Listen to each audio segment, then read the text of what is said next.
여러분 안녕하십니까, 백운기입니다. 오늘 또 네 분 패널 모시고 대선 전국 들여다보겠습니다. 양문석 민주당 경남선대위 총괄본부장, 박원석 전 국회의원, 지금 정의당 고양시 상임선대위원장입니다. 김경진 국민의힘 선대위 상임공보특보단장, 장성철 대구 가톨릭대 특임교수 네 분 함께합니다. 어서 오십시오. 안녕하세요. 1월 11일 화요일 뉴스와이드 출발합니다.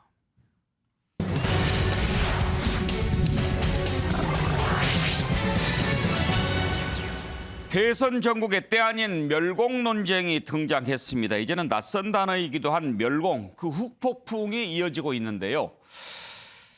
정용진 신세계 부회장이 맨 처음에 멸치, 콩 이런 것을 샀다고 하면서 멸콩, 멸공 이렇게 올렸지요. 논란이 있었는데 윤석열 후보가 또 멸치, 콩을 샀습니다. 이번에는 달걀과 파도 함께 샀고 그 해시태그를 올렸습니다.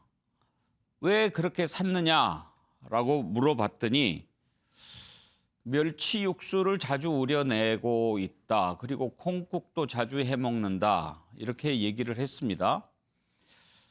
글쎄요. 그래서 샀겠지요. 그랬는데 여러 가지 뒷얘기가 나옵니다. 예를 들면 멸치를 보니까 육수 내는 멸치가 아니고 조림용 멸치였고 콩국은 여름에 먹는 거죠. 지금 무슨 콩국인가 이런 얘기도 나오고 또 윤석열 후보 사는 곳에 있는 마트가 아니고 동작구 쪽에 있는 이마트를 굳이 가서 거기에서 쇼핑을 했다. 이건 뭔가 의도가 있는 게 아니냐 그런 얘기도 나오고 그랬더니 이준석 대표 이마트 할인 카드가 있는 모양이지 이렇게 또 답변을 했고요.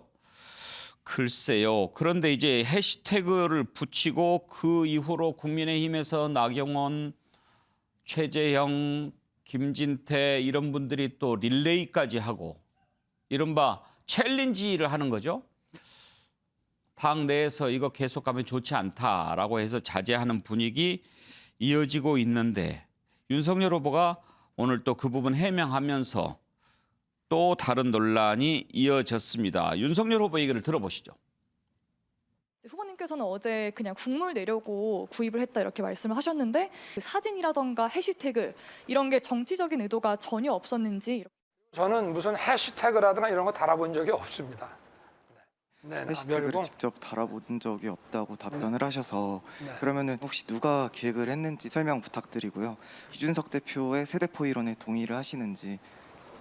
글쎄 제가 정치 컨설턴트도 아니고 저는 국민 전체를 향해서 그 정권 교체의 당위성과 또 새 정부를 출범시켰을 때 국민들께 할 수 있는 일을 충실하게 설명드리는 것이 선거운동의 방법이라고 저는 생각하고 있습니다.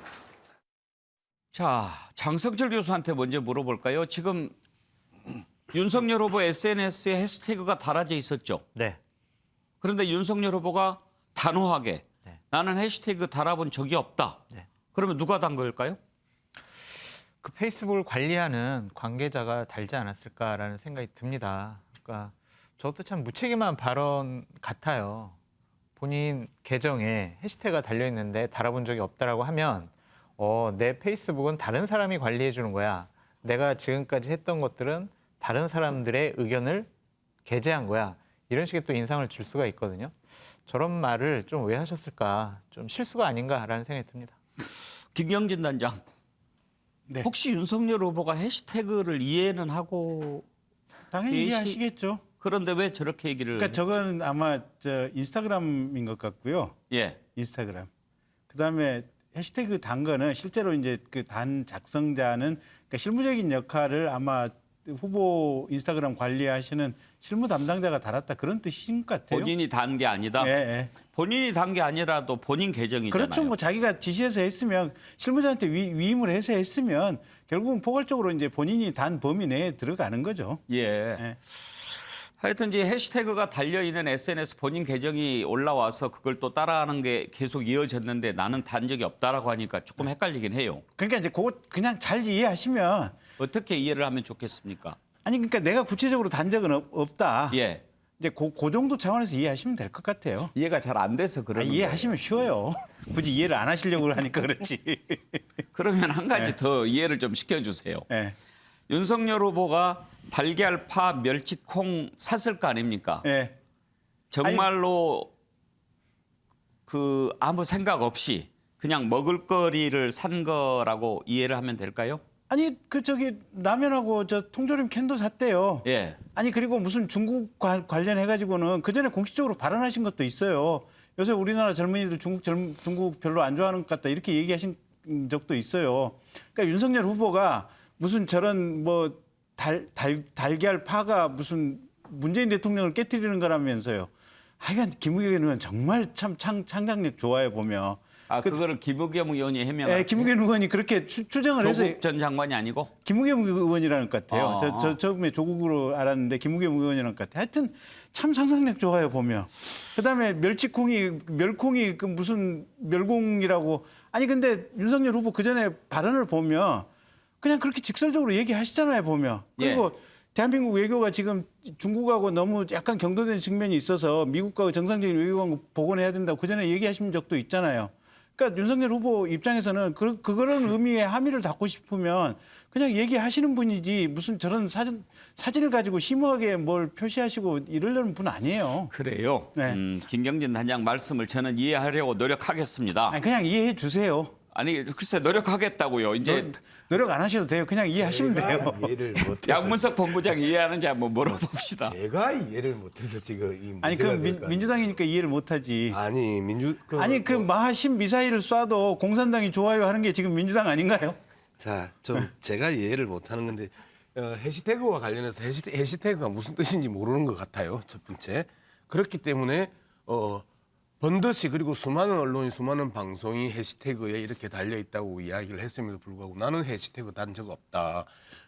다른 사람이 계정을 관리한다 뭐 이런 이야기 하는 거 진짜 구차해요. 예? 해시태그가 무슨 뜻인지 모르는 게 이제 중요한 부분이고 두 번째 거짓말을 했잖아요. 나는 그 멸치를 통해서 우려 먹는 예, 육수. 그 육수를 만드는데 사용하는 걸 좋아한다고 이야기를 했는데 무슨 우려 먹는 게 아니고 조림용 멸치 사놓고 육수용 멸치 산 것처럼 이야기를 해요. 조림용으로는 육수 못 내나요? 제가 안 해봐서. 거의 이 조림용은요 안 나옵니다 육수가. 그래요? 그리고 이제 멸치도 좀 커야 육수가 통영 나옵니다. 멸치는 안 나와도 여수 멸치는 나올 수 있는 거 또 아닌가요? 왜 이러세요? 최고의 그 멸치는 통영이죠. 그리고 멸치의 그 최대 생산지가 그 통영인데 또 이렇게 이 사실을 외우고 가시려고 그래. 그다음에 콩국 참 독특해요. 겨울에 콩국 해 드시는 분이요. 그죠? 우리가 일반적으로 콩국은 여름에 주로 얼음에 채워서 우무가사리를 넣고 만들어서 이제 콩국을 먹는데 독특하게 또 겨울에 하고 하필이면 처음에는 서초동 인근의 그 이마트로 알려졌다가 동작동 인근의 이마트로 갔단 말이에요. 이러한 세 개의 이야기를 보면 자꾸 거짓말을 하는 거잖아요. 그리고 그냥 나는 이 말씀하셨던 김경진 의원 말씀하셨던 것처럼 솔직하게 내가 처음에 그 정용진 멸궁 보고 나도 동의해서 저렇게 했다 이렇게 이야기하면 될 거야. 근데 그걸 아니라고 이야기를 하면서 거짓말을 세 개를 연속으로 하고 그리고 해시태그는 지식의 문제, 무식과 유식의 그 기로에서 국민들을 헷갈리게 만드는 이런 모습들을 보이는 게 정상인가요? 아무리 이해하려고 해도 김경진 의원의 이야기를 이해가 안 되는 걸 어떻게? 알겠습니다. 예, 뭐 이제 국민들이 판단하겠지요. 이걸 보고 과연 어떨 것인지. 문제는 이런 논란이 과연 바람직한 것인가? 이제 어떻게 보면 좀 가볍게 넘어갈 수도 있는 부분인데 거기에 의미를 갖다 붙이고 거기에 또 챌린지까지 하고 이러면서 뭐지 이걸 혹시 양 진영에서 이걸 이념 논쟁으로 한번 끌고 가보려고 하는 그런 전략이 있는 건가 이런 생각을 하게 되는 거 아닙니까 박우석 의원? 근데 그 이념 논쟁을 벌이면 국민의힘이나 윤석열 후보한테 유리할 게 뭔가요? 그러니까 멸공식의 그런 사고방식이나 그런 이데올로기에 동의할 국민이 얼마나 되겠습니까? 저는 그보다는 어쨌든 정용진 부회장의 인스타그램이 세간에 화제가 되니까 뭐 좀 부러웠나 봐요. 그래서 그거 패러디를 통해서 젊은 층 사이에 좀 돋보이고 싶었던 것 같은데 제일 한심한 거는 그걸 따라하고 있는 국민의힘의 정치인들입니다. 나경원 전 원내대표부터 시작해서 또 최재형 전 후보, 뭐 김진태 의원 줄줄이 어떤 의도를 가지고 저걸 따라하는지 모르겠으나 공교롭게도 그런 분들이 굉장히 극우적인 국민의힘 내에서도 사고방식을 갖고 있는 분이라고 이렇게 평가를 받는 분들이에요.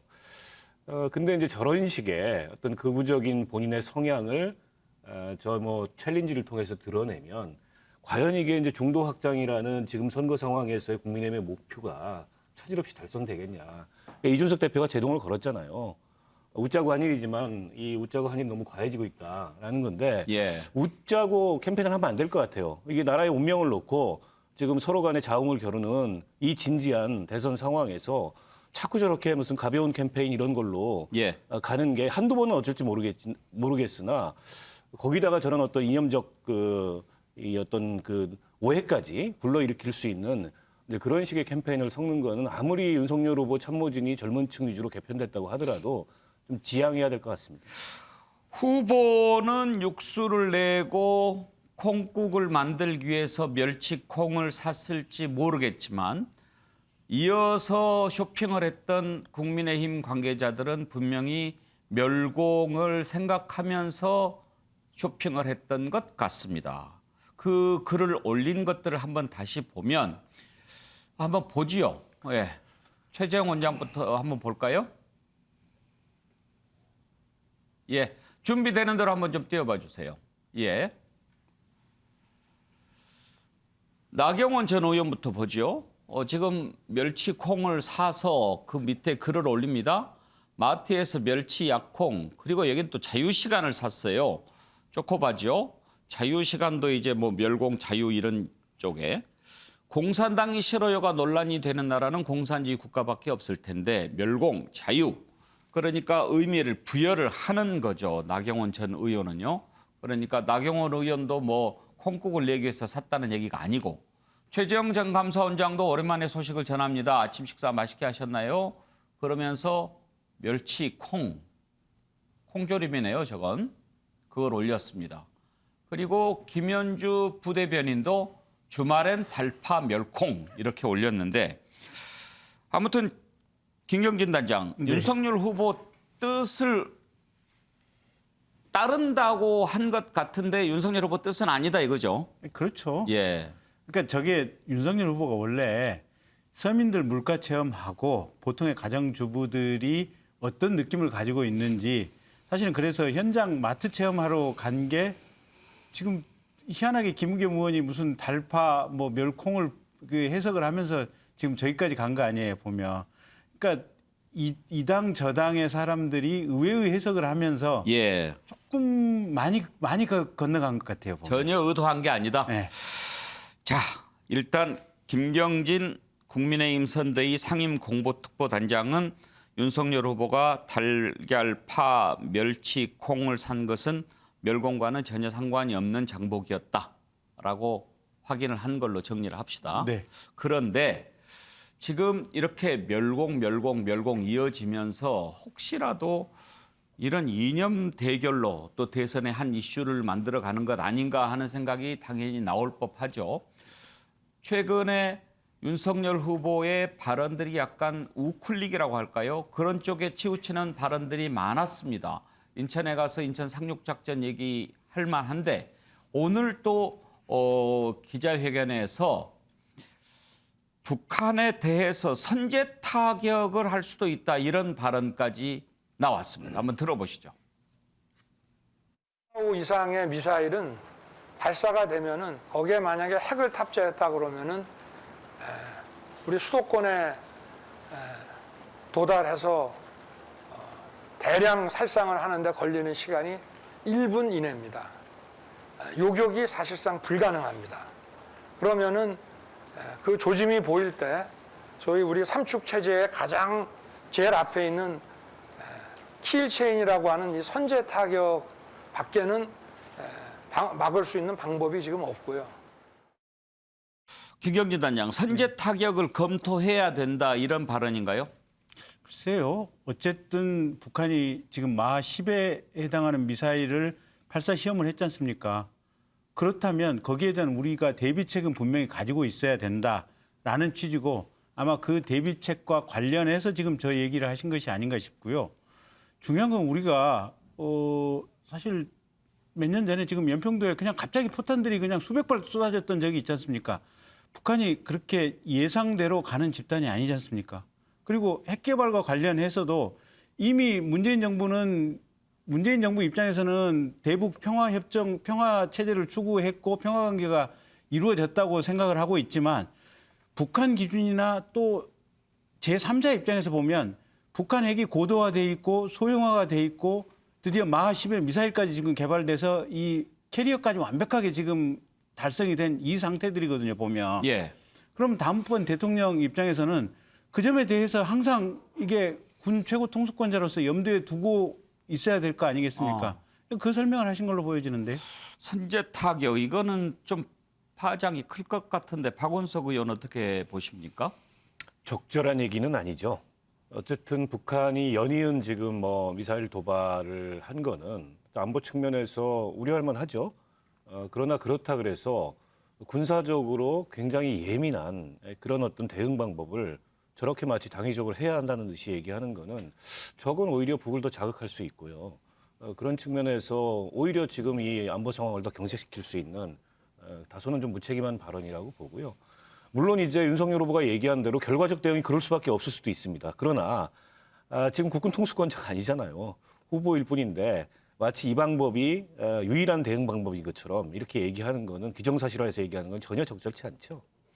장성철 교수, 앞으로 이제 대선 후보들 토론이 있을 텐데 분명히 저 부분도 논란이 될 겁니다. 쟁점이 될 겁니다. 저는 저 부분이 문제가 된다라고 생각하는 게 이해가 되질 않습니다. 북한이 핵 무기를 우리나라에 쏘려고 합니다.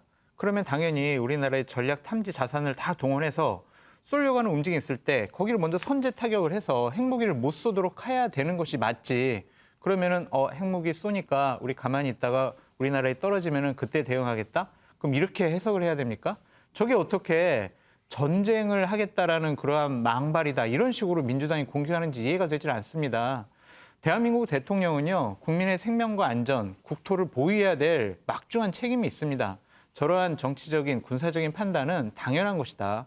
국민의 생명과 안전을 지키기 위한 원론적인 답변이고 저 부분에 대해서 문제 삼는다는 것 자체가 민주당이 아직도 그냥 허황된 평화 그런 관념적인 생각에서 아직 벗어나지 못하고 있는 것 아니냐라는 생각이 들고요. 그럼 민주당은 역으로 물어볼게요. 북한이 핵무기 쏘려고 하면은 가만히 그냥 쳐다만 보고 그냥 핵무기 맞을 겁니까? 저 얘기에 대해서 시비 거는 것 자체가 문제다라고 말씀드립니다. 양문석 본부장이 좀 답을 해주시면 좋겠는데. 일단 뭐 먼저 윤석열 후보의 이 이야기부터 좀 평가를 해봐야 되는데요. 지난해 10월에 홍준표 후보가 작게 5015가 뭐냐라고 했었을 때 그 내용 자체를 몰랐던 그런 상황이 있었습니다. 그리고 이제 갑자기 또 킬 체인을 이제 공부 좀 해가지고 나와가지고 또 거의 망발 수준의 이야기를 했습니다. 민주당 입장에서 핵무기를 쏘려고 하면 선제 타격 안 할 거냐? 이 가상에 대해서 당연히 핵무기를 쏘려면 선제 타격을 하겠지요. 기본적으로 민주당은 핵무기를 쏠 수 있을 상황을 만들지 않겠다라는 게 평화 프로세스의 핵심 아닙니까? 계속해서 전쟁을 부추기고 그다음에 미중 갈등을 강화하면서 중국과의 대적대적 그 상황을 만들고 대통령 후보라는 사람이 공부를 해왔으면 좀 더 평화롭게 어떻게 풀어나갈 것인지 이런 고민을 하지 않고 계속해서 전쟁을 부추기는 이야기. 그다음에 그 전쟁을 부추기지 않아도 되는 상황을 계속해서 만들어가는 이야기. 그리고 그 한중 관계를 계속해서 멀게 만들어지고 갈등 관계로 몰아넣는 표현들. 이러한 것들이 계속 색깔론을 가지고 뭔가를 하려고 하는데 이 문제는요. 지지율이 떨어지기 시작을 하면서 자신들을 지지할 수 있는 그 색깔론이 먹힐 수 있는 대상을 향해서 결집시키는 효과로서 멸공이나 킬체인의 선제 타격에 대한 이야기를 하고 있다. 이런 측면에서 상당히 불순하고 정말 위험한 행태를 계속 보이고 있다라고 지적하지 않을 수 없습니다. 그러면 양문석 본부장은 지금 이런 발언들이 색깔론으로 예, 보시라는 저는 겁니까? 분명하게 색깔론으로 보입니다. 지지율 하락에 따른 이 조급함들이 결국은 집토끼를 잡아서 결집시켜내자. 그리고 안철수 쪽으로 넘어간 그 지지율들을 다시 이쪽으로 끌고 오자. 예. 이러한 기본적인 정치적 의도가 분명히 깔린 발언이다. 저는 그렇게 보고 있는 거죠. 자, 그런 색깔론을 들고 나오는 것인가 아닌가 한번 짚어보지요. 그러면 먼저 그런 인식을 갖고 있는 여권 인사가 있습니다. 유시민 작가 얘기를 한번 들어볼까요? 이준석 대표가 복귀하고 나서 윤석열 후보 캠프의 그 메시지 내지 홍보 관련해서 그쪽 젊은 극우 성향을 가진 청년들이 뭔가를 꾸미는 게 아닌가 이런 의심이 좀 드는데요.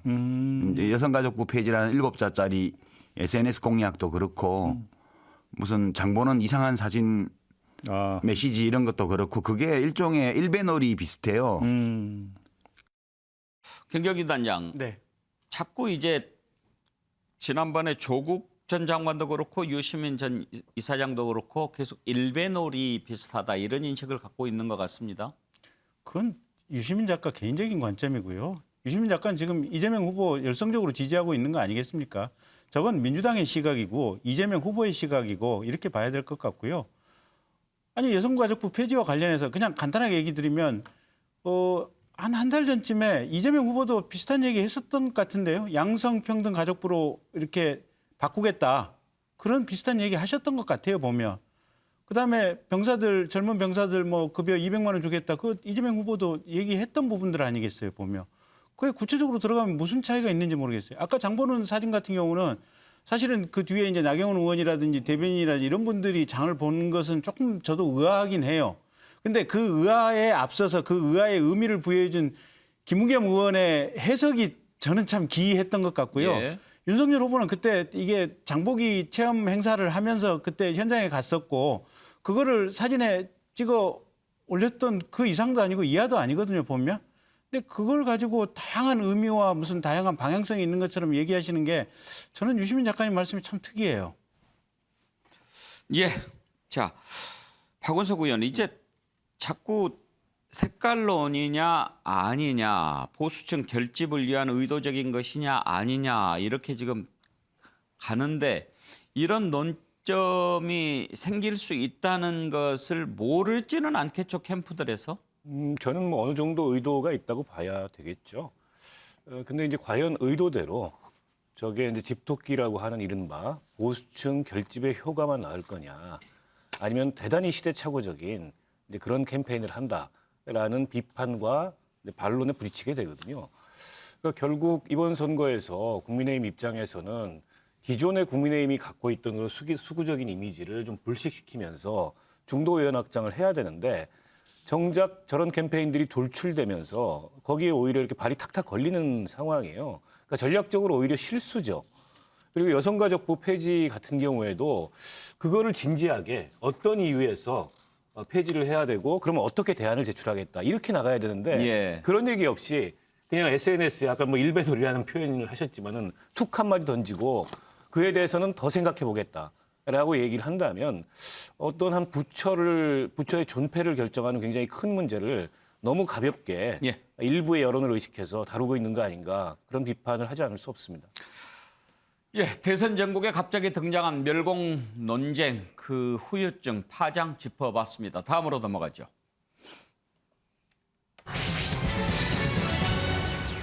대선이 이제 57일 앞으로 다가왔습니다. 여전히 지지율 변화가 심한데요. 후보들의 계산도 복잡할 것 같습니다. 최근에 나온 여론조사를 보면 이재명 후보와 윤석열 후보 거의 뭐 초접전 양상인데 눈에 띄는 게 안철수 후보의 지지율 상승입니다.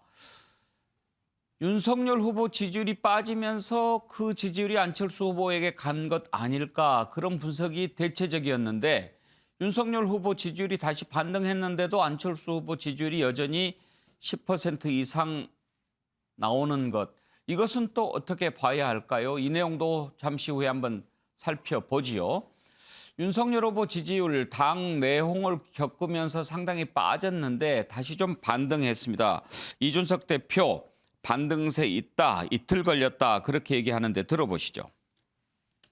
에서는 금요일자 리얼미터가 지난주 조사했을 때 상승이 일부 목격되었고, 근데 다만 이제 금요일이 이제 우리 후보의 메시지가 크게 변화하기 시작한 시점이거든요. 근데 금요일 조사에는 포착 안 되겠지만은 저희도 당내 조사가 있는데 토요일 조사가 있습니다. 예. 토요일 하루간 진행한 조사에서는 상당한 반등세가 있었다라고 생각합니다. 김경진 단장 혹시 그 김경진 단장도 저런 당내 여론 조사 좀 보고 그렇습니까? 저는 핵관이 아니어서요. 저한테까지 안 주더라고요. 핵관 없다면서 본인 입으로 핵관 이야기하면 어떻게 해요? 아니 그러니까 어쨌든 저는 핵관이 있든 없든 아닌 모양입니다. 예, 실수했죠? 네. 그 당내 이제 여론조사를 하겠죠. 그런데 다시 이제 좀 그 돌아왔다라고 이준석 대표가 보는 것 같은데 이준석 대표와 화해한 것이 가장 큰 이유였다고 볼 수 있을까요? 그렇다고 봐야죠. 그러니까 당에서 이렇게 대결하는 또 당이 분열하는 이미지가 사실은 염증을 느끼게 하는 가장 국민들의 일차적인 원인이었거든요. 근데 그 부분이 딱 멈추고 나니까 사실은 지지율 하락하는 것도 멈췄고 약간의 지금 반등하는 그런 상황인 것 같은데 예. 이제 지금부터 우리가 얼마만큼 잘하느냐 이게 관건인 것 같습니다. 그렇죠. 양문석 본부장은 예. 어떻게 분석합니까? 지금부터 우리가 어떻게 잘하느냐가 관건이다라고 이제 김경진 전 의원이 이야기를 했는데요. 그 수단이 멸공과 색깔론이면 정말 곤란하다라고 생각을 합니다. 현실적으로 그 분란이 멈춰짓고 그다음에 화해하는 모습들 그러면서 일시적 봉합에 대한 부분들은 저도 저 모습들이 보기 좋아요. 그리고 많은 국민들도 싸우고 서로 찌르고 서로 핥히고 하는 모습보다는 저 모습이 훨씬 보기 좋지 않겠습니까? 아니 지지율 회복의 원인을 어떻게 보느냐라고 하는 건데 그러면 멸공 논쟁 이런 부분들이 지지율 회복에 도움이 됐다고 보시는 겁니까? 아니요, 일단 그 이 김경진 의원의 예. 이야기부터 좀 정리를 하고 가야 예. 되는데요. 그런데 그 지금부터 어떻게 하느냐가 관건이라고 이야기하면서 색깔론을 가지고 나오는 모습에 대한 지적을 하는 거고요. 잘하는 방법이 아주 유치하게 보수 성향의 표심들을 결집시키기 위한 색깔론으로 잡았다면 정말 국가적으로 불행이다라고 이제 보는 걸 명확하게 하고요. 그다음에 지금 그 지지율 조사요. 1차적으로 여론조사 공정이라는 이 여론조사 업체의 그 여러 가지 문제를 그 많이 발생시켰던 업체입니다. 그렇기 때문에 업체에 대한 기본적인 신뢰성이 많이 떨어져 있는 상황에서 저 내용들이 나왔다라는 부분, 이 부분에 대해서도 이 깔끔하게 저 여론조사를 인정하기는 어렵다라는 측면에서 1차적으로 이제 지적을 할 수 있겠고요. 두 그런데 번째는 여론조사 업체의 문제를 지적을 하셨는데 여론조사 기관마다 조금씩 다른 것은 우리가 이제 인정을 합니다만 특정 여론조사 업체를 비판하는 것은 좀 그 어쨌든 여러 차례 그 예. 비판의 대상이 됐었던 업체였고요. 어떤 그리고, 문제가 있었습니까? 머니투데이에서 일방적으로 저 업체하고 계약을 끊었었을 때 국민의힘에서 여론조사 업체에 대한 단합이라고 공격을 하면서 머니투데이하고 갈랐었고 그다음에 데일리안으로 이제 갔단 말이에요. 그런 측면에 있어서 여러 차례 이 데이터 자체에 문제를 발생시켰던 업체이기 때문에 저 부분에 대해서는 명확하게 짚을 수 있는 충분한 근거가 있는 거죠. 그 부분은 양문석 본부장 개인 의견으로 예, 제 개인 정리하겠습니다. 의견이죠. 제가 이야기하는 건 다 제 개인 의견이죠. 예. 그리고 있었던 역사적 사실에 대한 부분에 대한 합리적 의심을 하는 거고요. 예. 그다음에 저 지지율에 대해서 평가하기가 상당히 어렵다. 지금 시점에서 직전 조사와 현재의 그 추이들을 보면 상당히 납득하기 어려운 이 데이터가 나온 것 아니냐라는 저는 이제 그런 생각을 하고 있습니다. 예. 그런데 장성철 교수 이제 지금 양문석 본부장이 이제 그런 부분을 지적하긴 했는데 그 부분은 논외로 하고 최근에 나온 여론조사 불과 하루 이틀 사이에 너무 좀 편차가 심한 부분은 헷갈리기는 해요. 그렇습니다. 그러니까 여론조사 업체마다 20, 30대 지지율이 뭐 20% 이상 뛴 데도 있고 아니면 변동이 없는 데도 있고 윤석열 후보의 지지율이 올라간 데도 있고 내려간 데도 있고 이래서 특정 여론조사 업체들의 여론조사 결과를 놓고 우리가 판단하기는 상당히 좀 어려울 예. 것 같다. 좀 시간이 지나야 될 것 같다라는 생각이 들고요. 저 오늘 데일리안의 여론조사에서 저희가 눈여겨봐야 될 것은 윤석열 후보의 지지율이 아니에요. 윤석열 후보의 지지율은 0.1% 상승한 거거든요. 그건 별로 큰 오차범위 내기 때문에 문제가 아닌데 아무런 문제가 없었던 이재명 후보의 지지율이 3.5% 하락했습니다. 그동안 상당히 선거 캠페인도 잘했고 특별한 실수도 없었고 여러 가지 정책 공약을 내세우면서 준비된 지도자로서의 모습을 계속 보여왔는데 지지율이 오히려 하락했다? 이것을 어떻게 해석해야 될 것인가를 민주당에서는 좀 더 면밀하게 검토를 해야 된다라고 보여지고요. 이 부분은 상당히 이제 이재명 후보에게는 뭐를 어떻게 해보기가 어렵구나라는 생각을 줄 수도 있어요. 예. 정권 교체 여론이 계속 높기 때문에 우리가 아무리 노력을 해서 비호감도를 낮추고 정책적인 접근을 많이 하더라도 국민들께서는 우리를 봐주지 않는구나라는 그러한 생각 때문에 민주당이 저 여론조사를 보고 위기감을 느껴야 된다라고 말씀드립니다. 박원석 의원은 저 여론조사 어떻게 보십니까? 근데 이제 특정 여론조사에 특정한 수치를 놓고서 지금 대선 상황이 이렇다 저렇다 평가하는 건 적절치 않을 것 예. 같아요. 한동안은 이제 흐름과 추이를 좀 봐야 될 것 같은데 윤석열 후보의 지지율이 급락한 것도 일순간에 그렇게 된 게 아니거든요. 이게 어떤 누적되면서 당내 갈등이나 본인의 자질 부족이나 그게 이제 여론에 반영이 됐는데 과연 이준석 대표가 얘기한 대로 내부의 갈등이 봉합되고 윤석열 후보의 메시지나 스타일이 달라진 게 여론의 반등을 이뤄낼지는 조금 더 지켜보고 평가해도 늦지 않을 것 같고요. 다만 이제 장성철 소장이 지적했던 그 대목, 특정 여론조사에서 윤석열 후보의 지지율, 이재명 후보의 지지율이 하락한 문제가 아니고 지난 윤석열 후보의 악재 기간 동안에 이재명 후보의 지지율이 그다지 상승하지 않았어요. 거의 제자리 걸음을 하고 있습니다. 일각에서는 뭐 40% 박스권에 갇혔다 이런 얘기를 하는데 그 원인이 뭘까에 대해서 아마 민주당은 고심을 해야 될 것 같아요. 상대가 부진하고 상대가 여러 가지 좀 스스로 자멸하고 있는 가운데에도 상대의 자멸이 있었을 뿐이지 우리 지지율이 오르지 않는 어느 한계에 갇혀서 이런 현상이 나타날지가 민주당의 고심거리가 아닐까 싶어요. 예. 자, 또 다른 여론조사가 이번 주에 나올 테니까 그때 한번 좀 살펴보도록 하죠. 다음으로 넘어가겠습니다. 김종인 위원장은 이제 확실히 윤석열 후보와는 선을 그은 걸까요? 이준석 대표와 어제 만났지만 복귀에게는 없었고 윤석열 후보는 재합류 가능성 아예 그럴 일이 없다고 잘라 말했는데요. 자, 김종인 위원장의 최근 발언 한번 들어보실까요? 바깥에서 그러면 조언은 계속 하실 생각이신가요? 뭘 조언을 해요? 조언을 나 그만둔 사람이 이제 더 이상. 위원장님 어떤 형태로든 좀 정권 교체에 좀 도움을 좀 제출 생각이 있으신지. 책임 있는 사람들이 알아서 할 일이지 뭐 내가 책임을 벗어난 사람들 굳이 뭐 할 일이 없지. 선대위에서 당일 이후에 윤 후보님과 연락하신 적 있으세요? 윤 후보에게 하고 싶은 뭐 조언이나 이런 거 있으세요? 아무 할 얘기가 없어요. 지금 좀 바뀐 선대본부에 대해서는 어떻게 보고 계세요? 잘 가고 있다고 보세요? 내가 관심이 없는데 뭘 내가 이러고 저러고 얘기할 게 없잖아요. 위원장님께서는 앞으로 뭐 조언이라든지 어떤 형태로든지 좀 도와줄 생각이 없다 이렇게 저희가 이해를 합니다. 아니 밖에 그만두고 나온 사람한테 뭐 그런 얘기가 할 필요가 없잖아요. 그래도 이준석 대표는 공조 가능성도 얘기를 하고 있는데 무슨 뭘 공조를 해? 내가 개인이 무슨 공조를 게 뭐가 있어? 오늘 이준석 대표 김종인 전 위원장 만나러 간다는 보도가 나왔는데요. 혹시 그렇게 해서 김종인 위원장이 다시 합류하겠다는 말씀을 하시면 합류할 가능성도 있으세요? 그럴 일은 없습니다. 근데 아직까지 그 경선 과정에서 경쟁을 했었던 유승민 후보도 홍준표 후보와의 원팀이 완벽하게 이루어지지 않는 것 같아서 어떻게 소통을 하고 계신지 노력하고 계신지 궁금하고요. 또 이제 선대위 개편 과정에서 결별을 했던 김종인 위원장과도 또 소통하고 계신지 물어보고 싶습니다.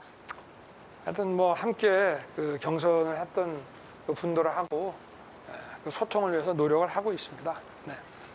네, 다음 질문 또 이어가도록 하겠습니다. 기자님. 장성철 교수 보시기에 김종인 위원장 지금 속내가 어떨 것 같습니까? 화가 나 있는 것 같기도 하고요. 내가 도와주고 싶었는데 왜 나에게 그런 기회를 안 줘라는 그런 생각도 있는 것 같습니다. 그러니까 본인이 이번에는 마지막에 정말 윤석열 후보를 별을 따게 해주겠다라는 큰 결심을 갖고 총괄선대위원장에 왔는데 본인의 뜻을 제대로 펼쳐보지도 못하고 저렇게 배제당한 것에 대해서는 자존심도 상당히 많이 상하 보입니다. 그리고 윤석열 후보가 이제 홍준표 후보랑 많이 좀 소통을 해가지고 모실 수 있겠다 뭐 이렇게 얘기를 했잖아요. 이제 뒷얘기를 좀 들려드리면 저번 주에 이제 홍카콜라 유튜브 방송을 처음 홍준표 후보가 하지 않았습니까? 그때 윤석열 후보가 홍카콜라에 내가 출연하고 싶다 바로 나가고 싶다라고 얘기를 했는데 홍준표 후보가 좀 생각을 해보시고 오늘은 내가 그냥 나의 생각을 밝히는 거기 때문에 오늘은 안 오셨으면 좋겠다. 다음에 한번 홍카콜라에 모실 수 있도록 하겠다라고 이제 두 분 사이에 얘기가 된 모양이에요. 그런 식으로 해서 서서히 접점을 좀 좁혀 나가고 같이 하는 모습. 예를 들면 홍준표 전 대표께서 직접적으로 선대에 참여해가지고 뭐 유세 다니고 그런 것보다는 그런 식의 좀 낮은 차원의 교감을 나눌 수 있는 기회들이 많이 생기면 상당히 접점이 생길 것 같다. 그래서 한 팀이 되는 데는 좀 시간이 걸릴 뿐이지 정권 교체라는 대의를 위해서 뭉치는 것은 시간 문제다라고 생각됩니다. 김경진 단장, 윤석열 후보가 홍카콜라 출연하면 재미있겠는데요? 그러시겠죠. 좀 떨떠름한 표정이에요. 사실 좀 떨떠름해요.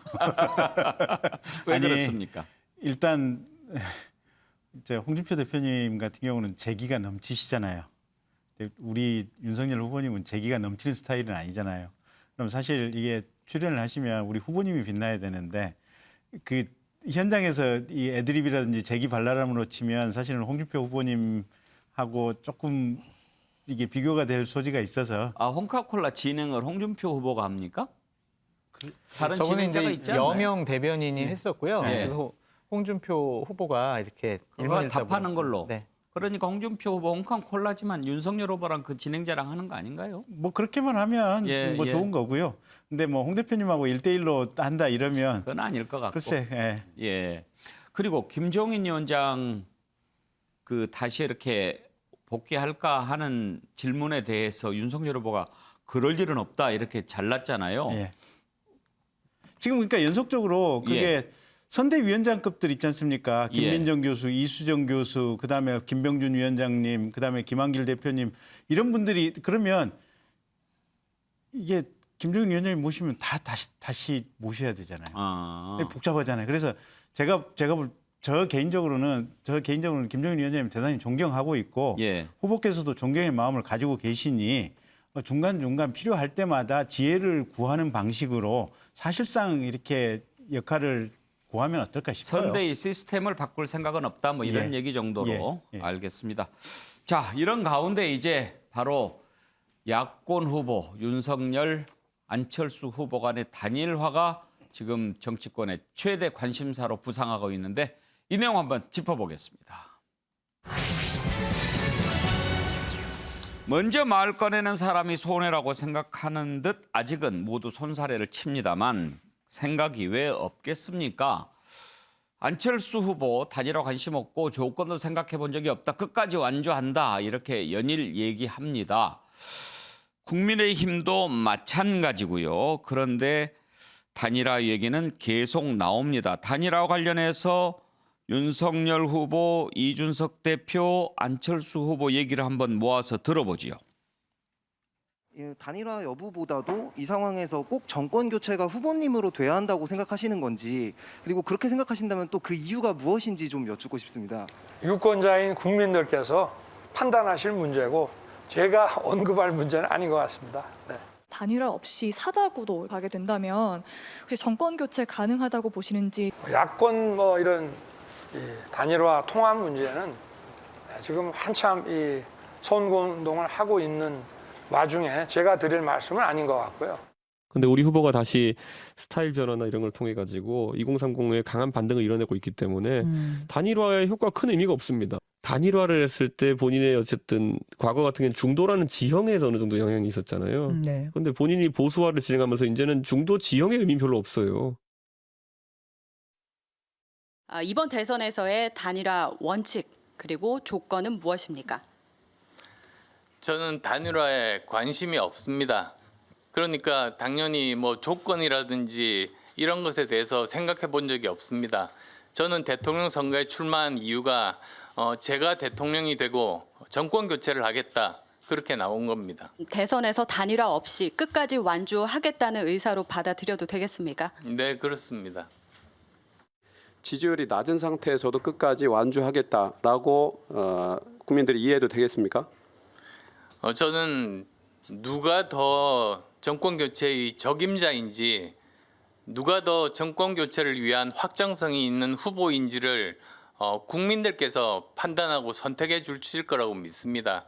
저는 그 문제는 정치인들끼리 왈가왈부할 그런 문제가 아니라고 생각합니다. 예, 자 이렇게 안철수 후보에 대해서 여러 가지 질문들이 있었고 궁금한 점들 많이 있었습니다. 유독 관심이 높아지는 이유 최근의 여론조사를 보면 더 알 수 있지요. 야권 후보 단일화가 됐을 경우를 가정해서 누구에게 찍겠느냐 이런 조사가 있었습니다. 윤석열 후보로 단일화가 됐을 때 이재명 후보 33.6, 윤석열 후보 34.4 초접전을 벌이는 걸로 나왔습니다. 그런데 안철수 후보로 단일화되면 어떻게 될까? 안철수 후보가 여유 있게 이재명 후보를 누르는 걸로 이렇게 조사가 됐거든요. 그런 점에서 안철수 후보의 강점이 뭘까? 그러면서 후보 단일화 했으면 좋겠습니까? 안 했으면 좋겠습니까? 라고 물어봤는데 찬성 여론이 반대 여론보다 더 높게 나왔습니다. 장성철 교수, 이런 것을 보면 정권 교체 여론이 여전히 높고 그 부분에 관해서 정권 교체를 하려면 단일화를 해야 되는데 단일화를 한다면 안철수 후보가 더 적합하다. 이렇게 읽으면 될 것 같습니까? 그렇습니다. 일반 국민 여론조사를 봐서는 안철수 후보가 높은데 정권 교체를 원하는 층 그리고 국민의힘 지지층에서는 윤석열 후보가 훨씬 더 높게 나와요. 안철수 후보의 고민은 이런 것이죠. 본인은 제1야당 소속도 아니고 전국적인 조직이 없다. 그러면은 단일화 여론조사를 하게 됐을 때 지금까지 계속 져왔잖아요. 그 부분에 대한 트라우마가 있을 겁니다. 그래서 안철수 후보 입에서는 절대로 단일화하겠다, 뭐 만나겠다 이런 얘기는 안 할 것 같습니다. 그것이 바로 대선 과정 중에 주도권을 계속 가지고 가겠다라는 건데 저는 몸이 다른 것은 윤석열 후보 측이라고 생각이 듭니다. 만약 10% 이상 정도 앞서가지고 사자 대결을 통해서도 내가 정권 교체할 수 있는 가능성이 많아. 내가 대통령 될 가능성이 많아. 그럼 단일화 안 해도 되겠죠. 하지만 지금 나오는 여론조사를 보면 조금 이재명 후보한테 지고 있거나 박빙이지 않습니까? 예. 그럼 산술적으로 안철수 후보의 단일화 없이 어떻게 대선을 이깁니까?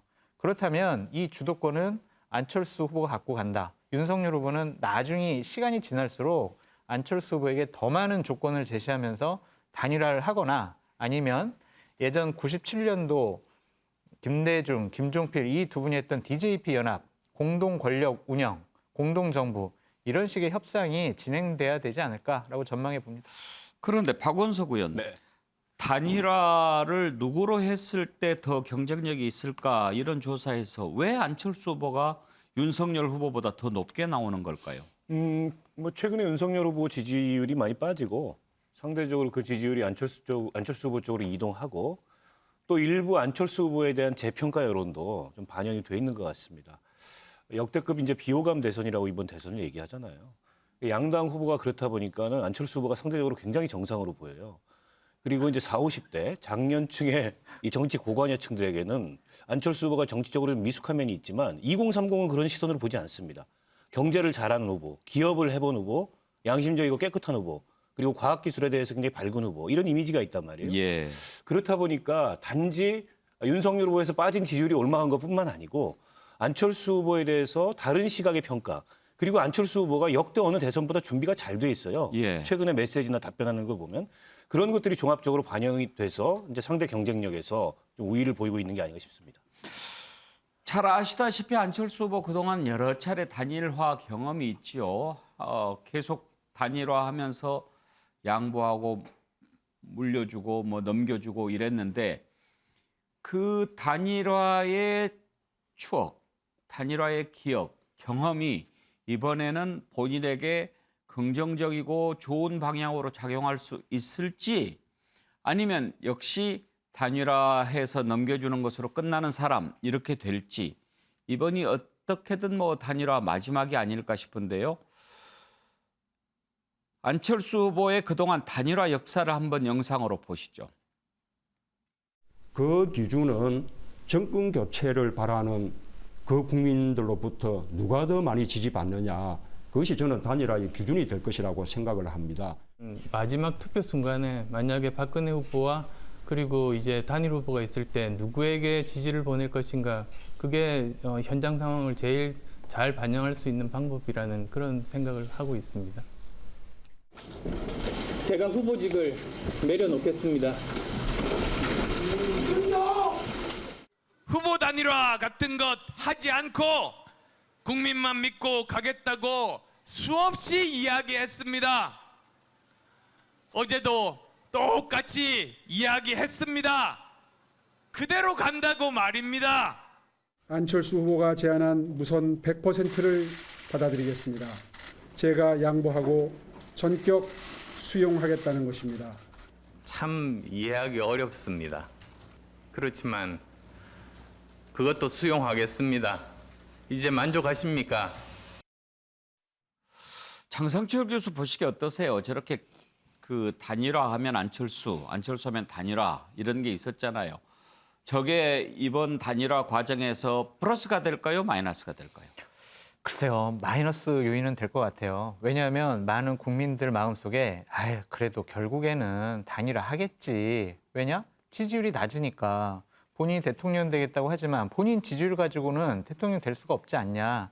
그러니까 지금 현재 여론조사를 보면 윤석열 후보와 단일화 경선을 했을 때 이기는 여론조사도 나오니까 거기서 이기면 이제 대통령 될 가능성이 높지 않겠습니까?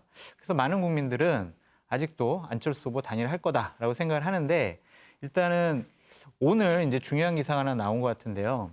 임명진 전 자유한국당 그 비대위원장 있지 않습니까? 목사님이죠? 네, 예. 비대위원장을 하셨는데 안철수 후보를 돕겠다라고 했다가 안철수 후보가 단일화 협상에 나서라라는 것을 조건으로 얘기를 했다가 안철수 후보가 그런 조건이면은 임명진 위원장님 저 안 도와주셔도 됩니다. 라고 해서 임명진 위원장이 돕는 것을 이제 포기했다라는 얘기가 나오지 않았습니까? 그렇다면 안철수 후보가 상당히 앞으로도 더 강한 의지를 갖고 나는 단일화 관심 없어요. 안 할 거예요. 라는 얘기를 계속적으로 하게 될 것 같다. 그것은 올바른 선거 전략이다라고 말씀드립니다. 김병진 난장, 뭐 윤석열 후보 측도 단일화 얘기는 지금 아예 뭐 생각 안 하고 있는 거죠? 얘기를 생각 안 하고 있는 게 아니고요. 예. 단일화 자체를 생각을 안 하고 있습니다. 그러세요? 네. 예. 생각 안 하는 이유가 있습니까? 저희가 잘하면 되죠. 그리고 또 한 가지는 대한민국 사회에 이제 제3당이 조금 뿌리를 내려야 될 시점이기도 해요, 보면. 그래서 대선 때 인위적인 단일화가 과연 적합한 것인지 그런 부분에 대해서는 심각한 의문이 있어요. 그런데 이제 상식적으로 우리가 생각했을 때 안철수 후보가 10% 이상 지지율을 계속 가지고 간다고 봤을 때 3자 구도로 대선이 치러질 경우 그 안철수 후보의 표를 안철수 후보가 가져가는 표가 이재명 후보보다는 윤석열 후보 표 쪽이 더 많지 않을까 싶은데요. 그렇게 느껴지고 있죠. 그래서 지금 한 15% 내외 정도 안철수 후보에게 가 있는데 거기서 한 5에서 7% 정도는 저희가 다시 좀 빼앗아 흡수해 와야 하는 그런 책임이 저희들에게 있는 거죠.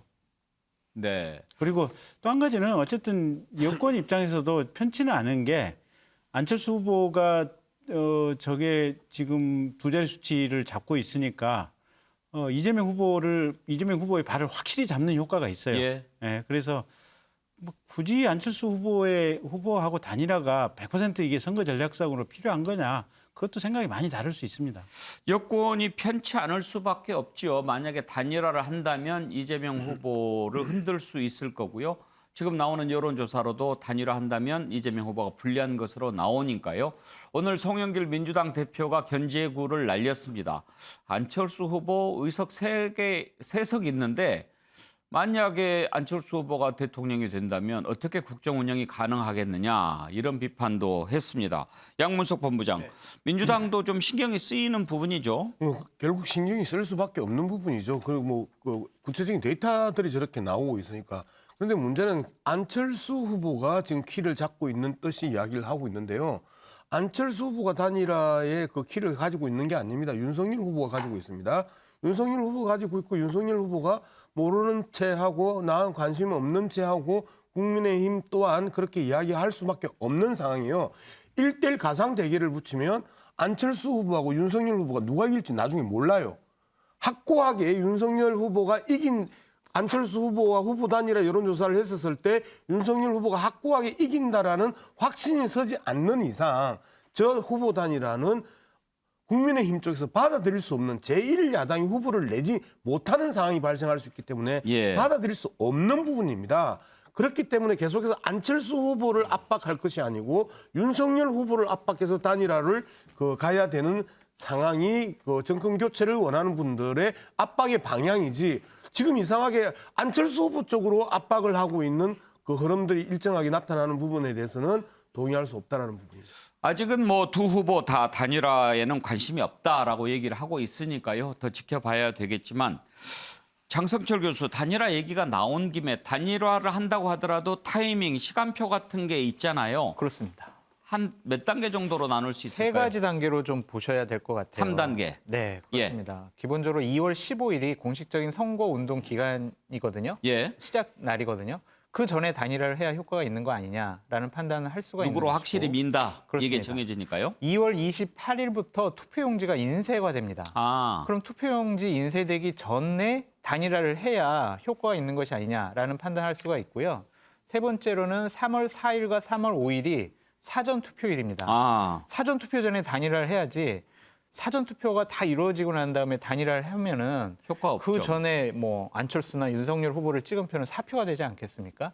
이 3가지 포인트를 잘 눈여겨 보시는 것도 시청자 여러분들께서 재미를 느끼실 수 있다라고 말씀드립니다. 아주 좋은 지적해 주셨네요. 어떻게 보면 사전 투표 이전이 단일화를 한다면 마지노선이 될 것 같고요. 그러면 장성철 교수 보시기에 만약에 두 후보 간의 단일화가 이루어진다면 언제쯤이 가장 큰 고비가 될 것 같습니까?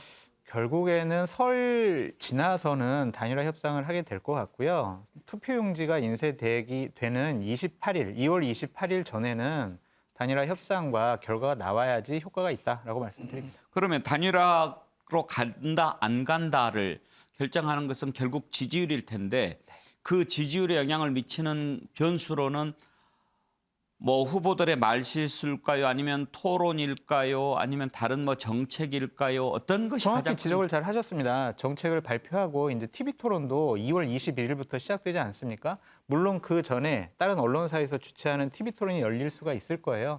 그때 누가 정권 교체를 할 수 있는 적임자냐, 준비가 잘 돼 있느냐 이것을 또 국민들께서 판단하실 수 있을 것 같고요. 가장 중요한 변수는 후보 개인들이 실수를 하지 않아야 돼요. 윤석열 후보 같은 경우에 지금 분위기가 좋아지고 있는데 여기서 만약 또 말실수, 행동실수가 나오면은 많은 분들이 또 실망할 수밖에 없습니다.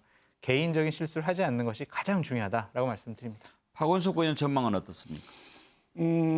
저는 뭐 단일화 협상 자체가 굉장히 진통이 많을 것 같아요. 왜냐하면 지금 어쨌든 지지율은 윤석열 후보가 앞서지만 적합도나 경쟁력은 안철수가 후보가 앞서는 그런 균형이 만들어졌는데 누구도 물러서거나 양보할 수 없는 상황, 질 수 없는 상황이 돼 있죠. 저는 안철수 후보 입장에서는 협상장에 앉는 것 자체를 굉장히 꺼려할 가능성이 높습니다. 지난 서울시장 재보궐선거를 돌이켜보면 먼저 제안하고 협상장에 앉았다가 집요한 안철수 죽이기에 휘말려서 결국에는 고배를 마셨거든요. 협상장에 앉는 것 자체가 프레임에 걸리고 안철수 죽이기가 시작된다. 이걸 체험했기 때문에 저는 만약 단일화가 이루어진다면 2002년 노무현 정몽주 단일화 사례처럼 투표 직전에 이 협상 없는 예. 전격적인 어떤 여론조사 경선을 통한 단일화 이게 가장 현실성 있는 시나리오가 아닐까. 근데 그때는 사전 투표가 없었단 말이에요. 아니 그러니까 사전 투표 전이라도 예. 선거 막판이지 않습니까? 그러니까 2말 3초 정도에 가서 전격적으로 이루어지는 단일화가 아닌 예. 뭐 원만한 협상, 2월 초부터 하는 협상 이건 아마 안철수 후보 입장에서 절대 받을 리가 없다고 봅니다. 말씀하신 김에 지난번에 심상정 후보하고 안철수 후보가 잠깐 만났잖아요. 예. 그 뒤로는 만남이 아예 없지요? 그렇죠. 뭐 현안 협력 차원에서 만난 건데 지금 뭐 특검 문제가 지지분해지고 있잖아요. 그 이외에 마땅히 두 후보가 만나서 더 진행할 그런 현안을 못 찾고 있어서 그 뒤로는 뭐 따로 만남이 없었습니다. 혹시 두 분 간의 연대나 단일화 가능성은 전혀 없다고 봐도 될까요? 그거는 뭐 서로 간의 그 지지 기반이나 또 생각의 차이가 너무 커서 불가능한 얘기죠. 민주당하고는 어떻습니까? 그건 더 불가능한 얘기라고 생각합니다. 더 불가능하다. 예. 민주당이 더 멀어졌나요? 민주당이 여당이잖아요. 저희는 야당이고 예. 어떻게 여당하고 단일화를 합니까, 야당이? 정의당도 정권 교체를 원하는 세력입니까? 그렇습니다. 정권 교체 더 나아가서 정치 교체해야 된다고 생각합니다. 예, 알겠습니다. 자, 단일화 문제 짚어봤습니다. 다음으로 넘어가죠.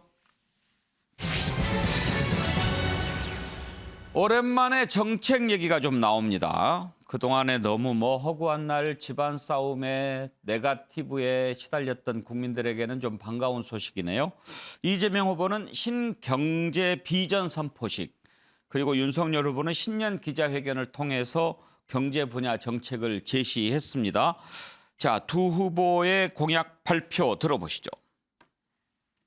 신경제의 목표는 종합국력 세계 5강의 경제 대국입니다.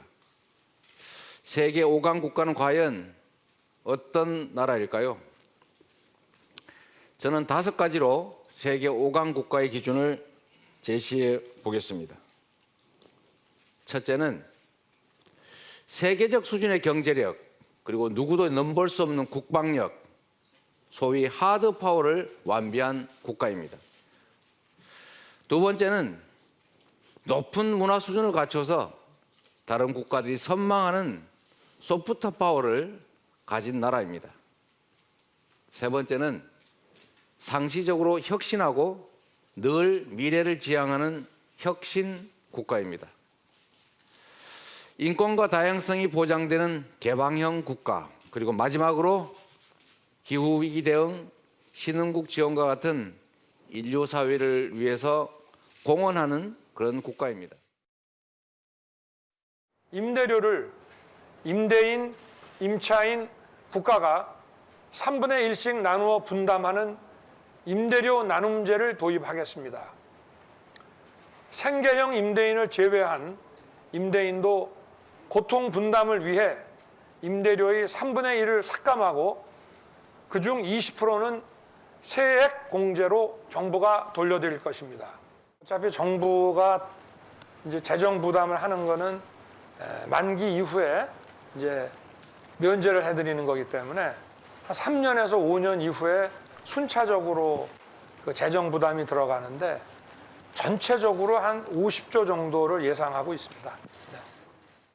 양문석 본부장, 지금 이재명 후보 발표를 들어봤는데 555 공약이라고 하죠? 예. 근데 그 가장 중요한 건 이제 5강 이야기인데요. G5. 미국, 독일, 일본, 프랑스, 영국 다음에 지금 우리가 서 있는데요. 영국을 잡아내겠다라고 하는 이야기와 다름없는 이야기입니다. 실제 이제 요즘 영국이 좀 어려워요. EU 탈퇴하고 하는 과정에 있어서의 여러 가지 이제 복잡한 문제들을 이 내부적으로 있고, 그 다음에 코로나19 대처에 있어서 이 완전히 실패했고 하면서 전체적으로 영국이 쭉쭉 빠지는 그 느낌이 이제 있는 거예요. 그래서 영국이라고 감히 이야기를 할 수 없었으나 영국보다 나은 나라를 만들겠다라는 이야기를 지금 이재명 후보가 한 겁니다. 오늘. 예. 김경진 단장, 윤석열 후보가 오늘 기자회견을 했던 곳이 성수동의 한 카페였다고 하던데 성수동의 카페에서 기자회견을 한 특별한 이유가 있습니까? 거기가 과거에 공장으로 사용됐던 카페라고 해요. 근데 공장이 아마 처음에 가발 공장인가 그랬던 것 같고, 뭐 피혁 공장인가. 그다음에 두 번째는 자동차 수리 공장이었다는 것 같아요. 그 두 군데가 망하고 나서 최근에 젊은이들이 거기를 카페 일종의 이제 서비스업을 하는 장소로 지금 탈바꿈을 시켰다는 장소인 것 같고, 그래서 대한민국의 제조업이 중요하다 여전히. 그다음에 두 번째는 2030의 새로운 창업 능력, 혁신 능력이 중요하다. 이런 의미를 좀 담고 있는 것 같고요. 아까 이재명 후보가 지금 뭐 GDP 5만 불, 그다음에 세계 5위 국가를 얘기했는데 이게 결정적으로 문제가 뭐냐면 우리나라가 생산 가능한 인구가 지금 뚝뚝 떨어지고 있는 상황들이거든요.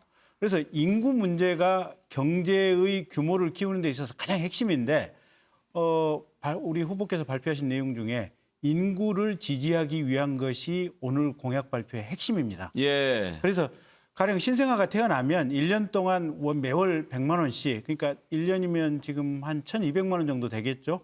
그러면 그게 지금 대략 한 20만 명 정도 태어나니까 연간 한 2조 4천억 정도 들더라고요.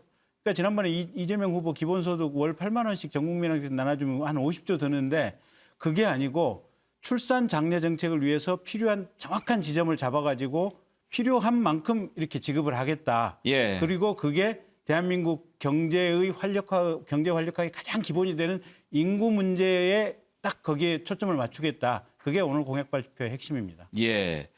자, 이제 뭐 이런 부분들 앞으로 계속 우리가 주목해서 봐야 할 텐데 기존에 두 후보들이 내놓았던 공약 가운데 관심을 모았던 것들이 몇 가지 있지요.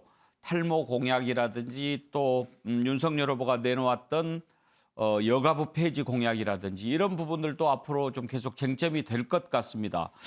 이재명 후보 탈모 건보 공약 관련해서 발언한 내용 한번 들어보실까요? 탈모도 말씀하신 거 너무 좋아요. 혹시 부군이 탈모? 네네. 그 공약도 지금. 저희가 한다고 발표한 건 아닌데 네. 아마 해야 될 거예요. 탈모제를 보험으로 처리하면 약값이 확 떨어져요. 재정 부담도 거의 안 되고 대개 한 7, 800억 정도 들 거라고 그러는데 근데 이게 해당자가 1,000만 명이나 된다면서요. 그래서 그 옆에는 가족들도 스트레스 받고. 장청철 교수, 탈모 공약과 관련해서 일단 그 여러 가지 논란들이 있기는 하지만 이슈는 잘 잡고 나왔다는 평가가 많잖아요. 그럼요. 이 탈모 때문에 고통스러워하는 분들이 대략 1,000만 명 정도 되는 것이 아니냐라는 통계도 나와 있습니다. 하지만 지금 건강보험에서 두 가지 부분에서는 지금 탈모를 건강보험에서 지원을 해주고 있어요.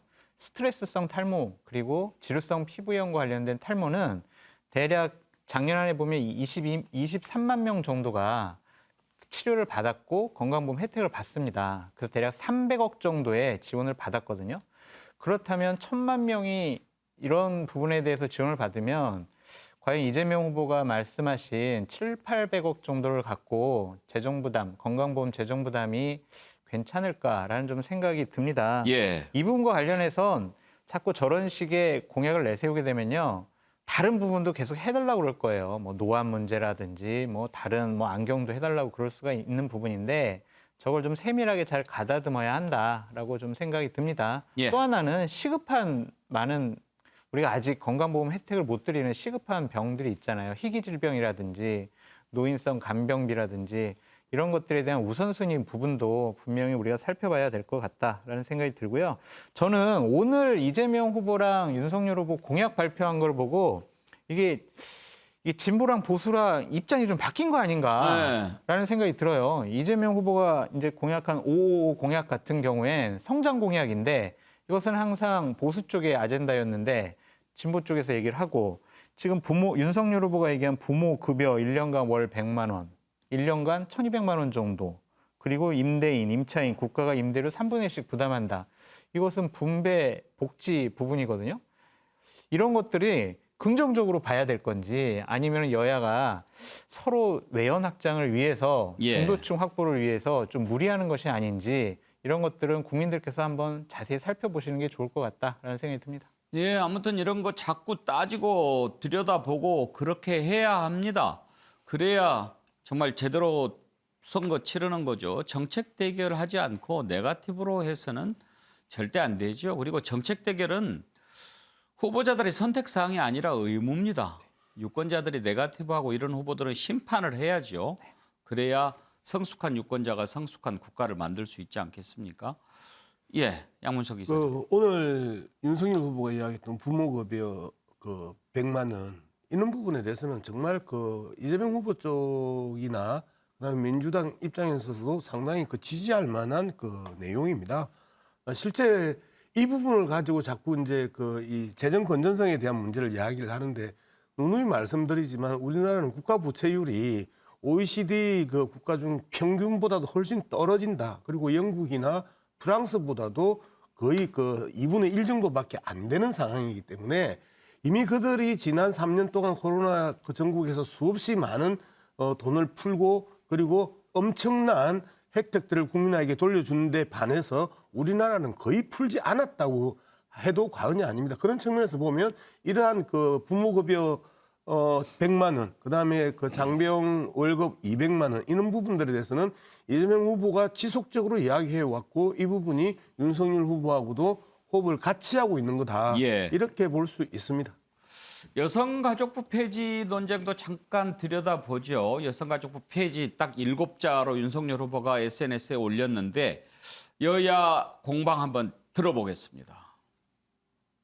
또 늘 뭐 남성을 잠재적인 성범죄의 가해자로 범죄자로 본다든지 하면 싸움을 붙였지 않습니까? 그래서 이런 것은 뭐 민간 단체면 모르겠지만 정부 기구가 나서서 노골적으로 권력형 성범죄를 자기의 정치적인 진영에 따라서 편들고 그리고 남녀 간의 이 젠더 갈등을 부추기는 이러한 기능과 그 세력은 해체하는 게 맞다. 충치를 뽑고 임플란트를 하자. 이게 충치인지 아닌지도 모른 채로 이빨부터 뽑으려고 하는 생이빨을 뽑으려고 하는 것 아니냐는 게 제 우려의 핵심이에요. 여가부를 개선하고 또 기능을 강화하겠다 하는 얘기는 새로운 얘기가 아니에요. 근데 윤석열 후보에게 여가부 폐지 7글자 올리고 나서 기자들이 질문을 했을 때 생각은 더 해보겠다고 하는 폐지부터 하고 생각은 더 하겠다고 하는 건 일단 이 이빨부터 뽑고 보자는 거예요. 이게 생이빨인지 아닌지도 정확하지 않다는 거고 후보의 인식이. 박원석 의원은 여가부 폐지에 대해서는 어떤 입장이십니까? 굉장히 사실은 나쁜 정책이죠. 과거에 이제 우리가 지역주의를 정치에 동원하는 걸 굉장히 나쁜 정치라고 평가했듯이 젠더 갈등을 지금 정치로 동원하고 있는 거라고 보고요. 여성가족부의 기능을 조정한다든지, 여성가족부의 업무를 조정한다든지, 또 여성가족부의 역량을 높인다든지 하는 건 필요한 일이겠지만 일단 윤석열 후보의 생각은 폐지부터 하고 보겠다라는 거지 않습니까? 대안에 대해서는 구체적이지가 않아요. 근데 정부 부처 하나의 존폐를 얘기하는 거를 저렇게 7글자로 가볍게 논의할 수 있는 문제가 아니고 저건 다분히 이른바 이제 남초 커뮤니티에서 나온 얘기를 받아서 그대로 공약화한 건데 대통령 선거가 무슨 남초 커뮤니티에 좋아요 받는 게 아니잖아요. 저는 굉장히 신중치 못한 그리고 저 후과가 반드시 따를 그런 공약이라고 봅니다. 장성철 교수, 사실 여가부 폐지, 젠더 이슈도 2030을 겨냥한 측면이 있다고 봐야죠? 그렇습니다. 2030 남성층에서는요. 여가부를 폐지해야 된다라는 여론이 상당히 높습니다. 자신들은 여성 할당제를 통해서 상당히 역차별을 받아왔다라는 인식이 강해요.